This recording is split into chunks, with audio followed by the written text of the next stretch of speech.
o portfólio não para de crescer. Mesmo com a queda de terça-feira, os números não mentem. Tivemos uma valorização esta semana de aproximadamente 1,3% e chegámos finalmente ao marco dos 16 mil dólares. Bem-vindos ao episódio 2. Hoje vou-te mostrar exatamente aquilo que decidi fazer esta semana, analisar o estado atual do mercado, dar-te dicas cruciais para este período e ainda falar de uma ação específica que eu sinto que esteja a ter um impacto muito positivo no portfólio. Desde o início do ano tivemos então uma valorização de quase 4%, que é muito positivo em relação àquilo que o SP500 está a fazer neste momento. Temos um ganho total de 570 dólares não realizáveis. Fiz o meu aporte semanal. Não comprei nenhum ativo neste momento, embora, lá está, eu achasse que esta situação toda dos Estados Unidos e da Groenlândia não pensei que se resolvesse tão cedo, confesso. Pensei que o mercado fosse cair mais um bocadinho. Não caiu, acabei por não comprar ali o dip, mas para ser sincero, também a queda foi muito pequenina, aproximadamente 1,5%, 2%, não sei sequer se tanto. Então acabei por não comprar nenhum ativo. A AMD subiu bastante bem esta semana, começámos a semana com aproximadamente 210, 220 dólares. Estamos a fechar com a AMD com uma avaliação de 260 dólares, que é muito, muito positivo. A Amazon também se portou bastante bem. A Adobe teve uma queda significativa e ponderei em alguns momentos reforçar a minha posição na Adobe. A Novo Nordisk está a ter um ano muito, muito positivo. Em relação às outras posições mais pequenas, algumas subiram, outras desceram. Em particular, a Nvidia teve uma notícia positiva em relação às exportações para a China, então teve uma subida. A Uber é uma das ações que eu estou seriamente a considerar reforçar, está a um preço muito, muito atrativo. A mesma coisa em relação à PayPal e à Nevis e à Duolingo, no modo geral. Estas 4 posições são posições que eu gostaria de aumentar, mas dou um ênfase particular à Uber. Então, no portfólio, basicamente as posições a que eu gostaria de adicionar um bocadinho mais de investimento seria a Adobe e a Uber. Essas duas as principais, se bem que tenho outras posições que também gostaria de fazer alguns aportes. E esta foi a notícia que nos foi trazida na quarta-feira, que recuperou basicamente a maioria das perdas que aconteceram na terça-feira com o mercado. O mercado segunda-feira teve fechado devido a haver um feriado nos Estados Unidos. Então terça-feira abrimos com um dia bastante negativo, devido a receios, tensões geopolíticas, tarifas relacionadas com a Europa e os Estados Unidos e algum risco para a NATO.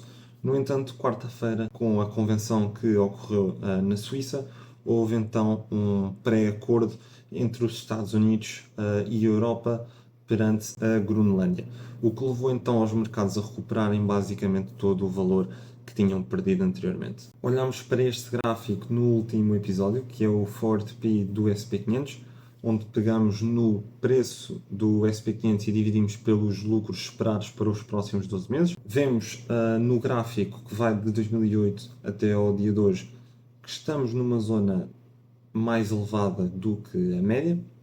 A média costuma ser à volta dos 18 valores, mas especialmente aqui entre 2008, como houve um grande pico até 2026, não parece que estejamos assim tão mal, mas o mercado está realmente um pouco sobrevalorizado.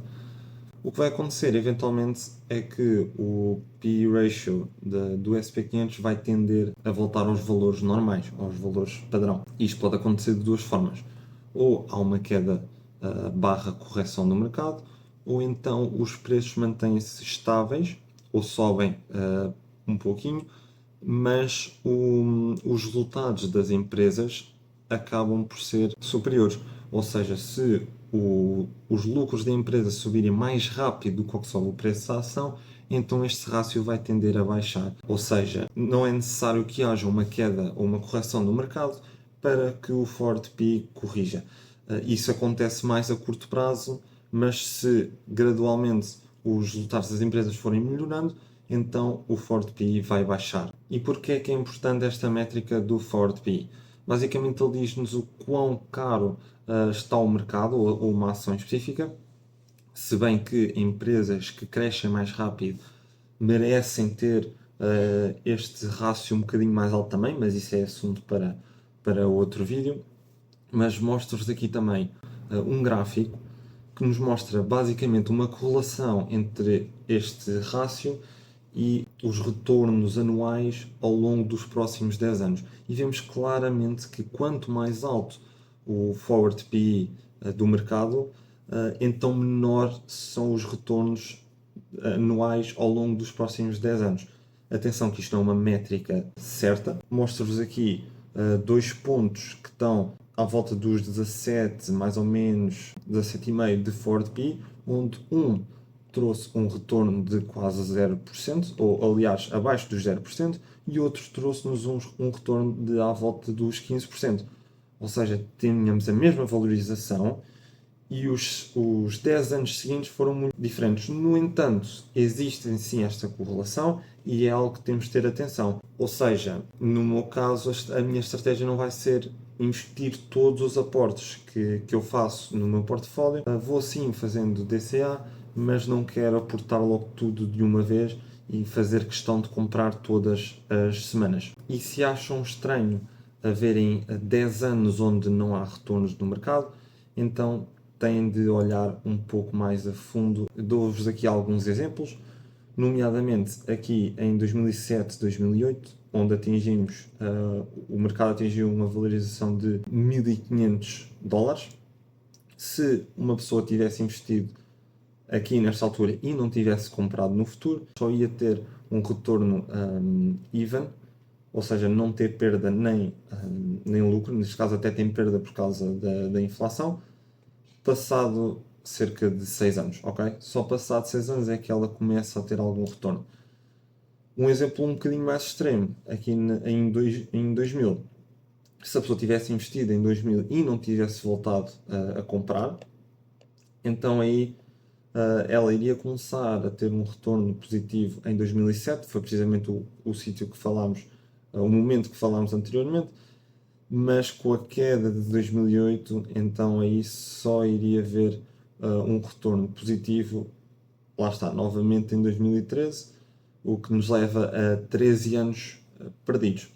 Ou seja, realmente a valorização tem um impacto muito, muito grande no nosso retorno e as estratégias que eu vos vou dar a seguir certamente vos vão ajudar a que isto não aconteça. Por último, mostrar-vos aqui este gráfico que nos mostra que quando a Fed altera a sua política monetária, e isto é feito através das taxas de juros ou através da balance sheet da Fed, onde ela pode fazer quantitative tightening e quantitative easing.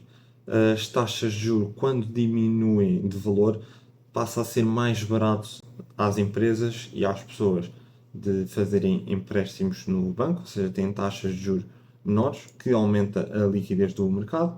E o quantitative easing é basicamente quando a Fed compra títulos no mercado aberto, ela paga esses títulos aos bancos e isso permite injetar liquidez, porque o dinheiro que a Fed utiliza para comprar os títulos vai para o mercado. E o processo contrário acontece com quantitative tightening. E isso, geralmente, como vemos aqui nos gráficos, leva a uma queda do mercado. Isto, lá está, porque a Fed só toma estas decisões quando o mercado está num período de arrefecimento. Ou seja, não é por motivos bons em si. Claro que a inflação está controlada, é um aspecto muito positivo, mas se o mercado e a economia americana estiver numa boa direção, então não há motivo nenhum para a Fed fazer cortes nas taxas de juros, pelo que, apesar de haver uma queda significativa no curto prazo, quando a Fed muda a sua política monetária, a longo prazo ela é seguida por uma rápida recuperação do mercado. Ou seja, caso haja algum tipo de queda, isso pode ser uma boa oportunidade para nós criarmos posições maiores, comprarmos ações a preços mais baratos e depois lucrarmos com isso no futuro. E agora sim quero-vos dar algumas dicas para o que devemos fazer no momento assim. Ou seja, nós sabemos que o mercado está caro, não existem assim tantas oportunidades quanto isso. No entanto, não queremos ficar de fora de uma subida e de uma valorização do mercado, queremos sempre lucrar com isso, mas existem aqui algumas dicas para nos protegermos para uma possível correção. A primeira delas é aumentar a caixa, precisamente o que eu fiz esta semana. Se tivermos alguma caixa no nosso portfólio, assim que houver alguma queda, podemos logo entrar com dinheiro e lá está, é natural que em momentos em que o mercado se encontra sobrevalorizado, aumentarmos um pouco mais a caixa. Quando o mercado estiver a um preço reduzido, é normal não termos caixa nenhuma, ou praticamente não termos caixa. Por isso temos de regular quanto dinheiro é que queremos ter de lado, que não vai estar investido para estas ocasiões. Em segundo lugar, digo-vos para prestarem muita atenção à avaliação das ações, uma vez que, quando houver uma queda do mercado, as ações que estiverem mais sobrevalorizadas, as ações que se encontrarem mais caras, vão ser aquelas que vão levar a pelada maior. Ou seja, uma avaliação que já esteja barata por si, então essa ação à partida não há de ter uma queda tão grande. Pode até ter uma valorização enquanto o mercado está em queda, por exemplo. No entanto, ações como a Palantir, que tem um P/E ratio de 200, 300, algo assim ridículo, essas ações, quando o mercado cair, à partida vão ter uma queda ainda maior. Ou seja, se o mercado cair 20%, a Palantir pode cair para metade. Terceira dica: comprar value plays, que são empresas que têm menos risco, têm avaliações muito baixinhas, crescem menos, por consequência, mas são empresas mais estáveis. E estas empresas mais estáveis tendem a comportar-se muito bem em momentos de crise, ao contrário de empresas que sejam muito capital intensivas, que tenham de pedir muitos empréstimos para conseguir continuarem a financiar-se, e são empresas mais estáveis. Estas empresas costumam valorizar quando há quedas grandes, como vimos, por exemplo, em abril do ano passado. E por último, ter paciência, porque as oportunidades não vão aparecer sempre, não temos de estar sempre a comprar ações, não temos de estar sempre também a vender ações. Isto é um jogo de longo prazo e as oportunidades, quando aparecerem, vamos ter a nossa caixa para poder aproveitar as quedas. É importante não ficar desesperado ao ver o dinheiro parado, podia estar a ser investido se o mercado estiver a subir e na verdade, lá está, nós estamos a ver o mercado a subir e este dinheiro podia estar a ser rentabilizado e não está. Temos de olhar para o nosso valor em caixa como se fosse uma espécie de um seguro. Caso o mercado caia, então nós acionamos o nosso seguro e compramos o mercado em queda. Por último, quero explicar só a minha tese em relação à Novo Nordisk, porque é que eu decidi comprar esta ação. Eu comecei a comprar a Novo Nordisk há cerca de 3, 4 meses e decidi comprar porque o mercado estava um pouco caro, ou pelo menos eu considerava o mercado um pouco caro, então decidi comprar uma ação de um setor que me parecia desvalorizado, que era o setor da saúde no geral, nomeadamente o setor farmacêutico. Primeiro, porque o setor farmacêutico tem pouca relação com a economia. O que é que eu quero dizer com isto? Se uma pessoa está a passar mais dificuldades, porque a economia não está tão boa, então essa pessoa pode adiar comprar um carro, pode adiar comprar uma televisão, pode adiar mudar de casa, etc. O que essa pessoa à partida não pode fazer é deixar de comprar a sua medicação porque é uma questão de saúde e presumo que a maioria das pessoas tenham então isto como prioridade. Daí ser um setor que não tem tanta relação com a economia como o setor automóvel ou o setor da tecnologia. Em segundo lugar, a maioria destes fármacos são para toma crónica. O que é que eu quero dizer com isto? Quando a pessoa começa a tomar um fármaco como um hipotensor, uma estatina, metformina, etc., estes medicamentos são tomados para o resto da vida. O mesmo acontece com as drogas de perda de peso, até porque se a pessoa deixar de tomar, então os resultados desaparecem. O grande catalisador para o aumento que temos vindo a ver ao longo deste ano do preço das ações da Novo Nordisk, sendo que as ações já chegaram a estar a 150 dólares e estão neste momento a 62, mas na altura em que eu comprei chegaram a estar a 45, sendo que eu tenho um preço médio atual de 55 dólares por ação, mas basicamente o Igovioral foi aprovado pela FDA. Esta era uma notícia que já se sabia em 2025 que provavelmente ia acontecer até ao final do ano. E eu vi aqui uma oportunidade porque achei que o comprimido ia atrair muito mais pessoas do que os fármacos injetáveis. Isto porque existem muitas pessoas com medo de agulhas, existem também muitas pessoas que, por conveniência, preferem tomar o comprimido porque o podem fazer num espaço público, hum, coisa que não podem, que se podem não sentir tão confortáveis no caso de um fármaco injetável como o Wegovy, da Novo Nordisk, ou o Zepbound, que é a mesma, ou que é um fármaco semelhante da Eli Lilly, em que lá está, são os dois injetáveis. A Novo Nordisk tem claramente uma vantagem aqui em relação à Eli Lilly. A Eli Lilly vai ter um fármaco de perda de peso com uma toma oral também. No entanto, a sua aprovação por parte da FDA será realizada só em 2026.